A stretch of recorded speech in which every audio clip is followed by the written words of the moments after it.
Selfie. Fakta video tangan pacar Mario pegang kepala David.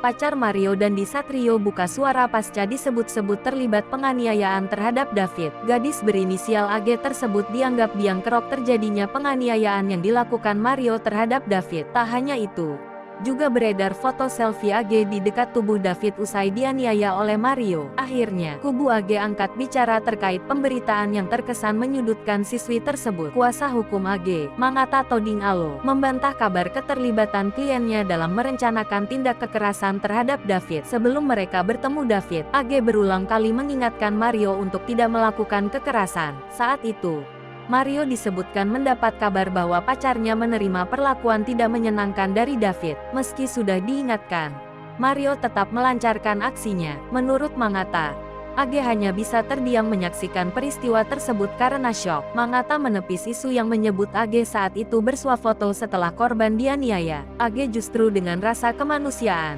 tangan kirinya memegang David karena dia sedih dengan kejadian ini. Dia memegang kepalanya. Mangata meminta masyarakat untuk berhenti mencemarkan nama baik kliennya. AG disebut tidak memiliki sifat buruk seperti yang dituduhkan. AG saat ini berstatus sebagai saksi, sama halnya dengan apa yang menjadi perantara informasi terkait tindakan tidak menyenangkan yang diterima AG. Mangata juga berencana memberikan klarifikasi kepada pihak sekolah AG karena kliennya terancam dikeluarkan imbas kasus penganiayaan ini.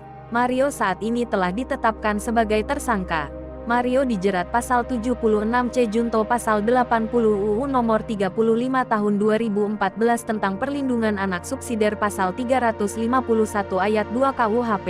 Selain itu, teman Mario bernama Sane Lukas juga ditetapkan sebagai tersangka karena memprovokasi Mario untuk menganiaya korban. Sane juga merekam penganiayaan yang dilakukan Mario. Sane dijerat pasal 76C junto pasal 80 UU nomor 35 tahun 2014 tentang perlindungan anak subsidiar pasal 351 KUHP.